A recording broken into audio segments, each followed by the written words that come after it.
నమస్తే శ్రీమాత్రే నమః శ్రీ గురుభ్యో నమః. జూలై నెల 21, 2025 సోమవారం నాటి పంచాంగం ప్రకారము ఈరోజు ఏకాదశి. శ్రీ విశ్వావసు నామ సంవత్సరం దక్షిణాయనం గ్రీష్మ ఋతువు ఆషాఢ మాసం కృష్ణపక్షం. ఈరోజు సూర్యోదయ సమయము ఉదయం 5:55 సూర్యాస్తమ సమయం సాయంత్రం 6:49 వరకు. అయితే తిథి ఏకాదశి ఉదయం 9:39 వరకే ఉండబోతోంది.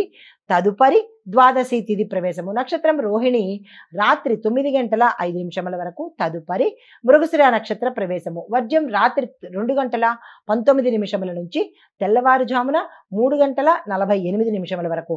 దుర్ముహూర్త సమయము మధ్యాహ్నం 3:22 నుంచి సాయంత్రం 4:14 వరకు. రాహుకాలం ఉదయం 7:32 నుంచి ఉదయం 9:09 వరకు. యమగండ కాలం ఉదయం 10:45 నుంచి మధ్యాహ్నం 12:22 వరకు.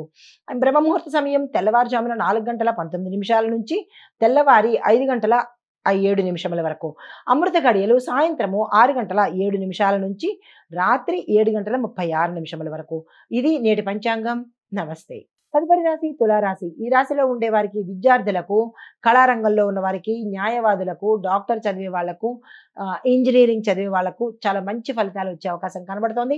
మీరు ఏ ప్రయత్నాలు చేసినా సక్సెస్ అయ్యే అవకాశం కనబడుతోంది. ఈ రోజుని వృధా చేసుకోకండి. మీ గోల్స్ సెట్టింగ్ కానీ కెరియర్ సెట్టింగ్ కానీ దీన్ని ఉపయోగించుకోండి. అయితే కుటుంబపరంగా చూసినట్టయితే కనుక ఎటువంటి ఒడిదుడుకులు కనపట్టలేదు. కుటుంబంలో అన్యోన్యమైన వాతావరణమే గోచరిస్తోంది. అయితే ఆరోగ్యపరంగా చూసినట్టయితే ఎటువంటి అనారోగ్య సూచనలు లేవు. అన్ని రకాలుగా ఈ రోజు శుభప్రదంగా ఉండబోతోంది. కొత్త రుణాల కోసం కానీ ఏదైనా ప్రయత్నాలు చేయాలని అనుకుంటే ఈ రోజు ప్రయత్నం చేసుకోండి, సక్సెస్ సాధిస్తారు. రుణాలు మంజూరు అయ్యే అవకాశం కనబడుతోంది. దానికి సంబంధించిన ప్రయత్నాలు కూడా మీకు సక్సెస్ అయ్యే అవకాశం ఉంది. మీకు చెప్పదగిన పరిహారము పసుపు రంగు వస్త్రాన్ని దానంగా ఇవ్వడం కానీ లేదా మీరు ధరిస్తూ దానంగా ఇవ్వడం కానీ చేసినట్టయితే సానుకూలమైన ఫలితాలు పొందుతారు. తదుపరి రాశి వృశ్చిక రాశి. ఈ రాశిలో ఉండే వారికి చిన్న చిన్న అనారోగ్య సమస్యలు మినహా ఎటువంటి అనారోగ్య సూచనలు కనబట్టలేదు. ఎటువంటి కార్యహాని కనబట్టలేదు. ఈ రోజు మీరు ఏ పని తలపెట్టినా ఆగిపోయిన పనులు కావచ్చు, మీ యొక్క పనులు కావచ్చు, ఏ రంగంలో ఉన్న వాళ్ళకైనా ఈ రోజు అత్యంత శుభప్రదమైన రోజు. మీరు ఏ కార్యాన్ని తలపెట్టుకున్నా ఈ రోజుని ఉపయోగించుకునే ప్రయత్నం చేసుకోండి. పెట్టుబడులకు కావచ్చు, విస్తరణకు కావచ్చు, లేదా స్మాల్ ఇన్వెస్ట్మెంట్స్ కావచ్చు, భూమి కొనుక్కోవడానికి, వాహనం కొనుక్కోవడానికి, ఇలా మీరు ఏదైతే అనుకుంటారో వాటికి చెయ్యడం కోసము ఈ రోజు మంచి రోజు.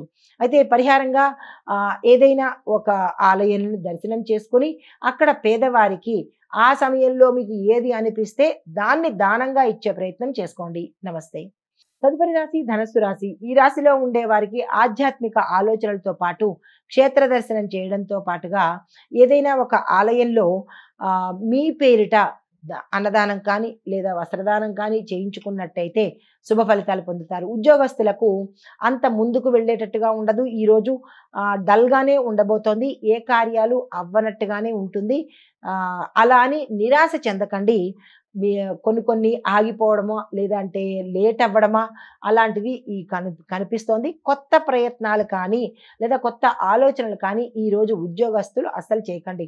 ఏదో నడిపించినట్టుగానే ఈ రోజును గడిపేసుకోండి. వ్యాపారస్తులకు నూతన ప్రణాళికలు సక్సెస్ సాధించే అవకాశం కనబడుతోంది. వ్యాపార వర్తక వాణిజ్య పారిశ్రామిక రంగంలో ఉన్న ప్రతి ఒక్కళ్ళు కూడా ఈ రోజు మీరు ఏదైతే చేయాలనుకుంటారో దాన్ని చేసేయండి. అంటే యాడ్స్ ఇచ్చుకోవడమా, డిజిటల్గా ప్రమోట్ చేసుకోవడమా, ఇలాగా విస్తరణ చేసుకోవడమా, విదేశాలతో టైఅప్ పెట్టుకోవడమా, ఇలా మీకేవో ఉంటాయి కదా, వాటిని ఈ రోజు చేసే ప్రయత్నం చేసుకోండి. మీకు చెప్పదగిన పరిహారము తులసి దళాలతో కానీ లేదా అంటే పసుపు రంగు పువ్వులతో కానీ విష్ణుమూర్తిని ఆరాధన చేసినట్టయితే కనుక సానుకూలమైన ఫలితాలు పొందుతారు. నమస్తే.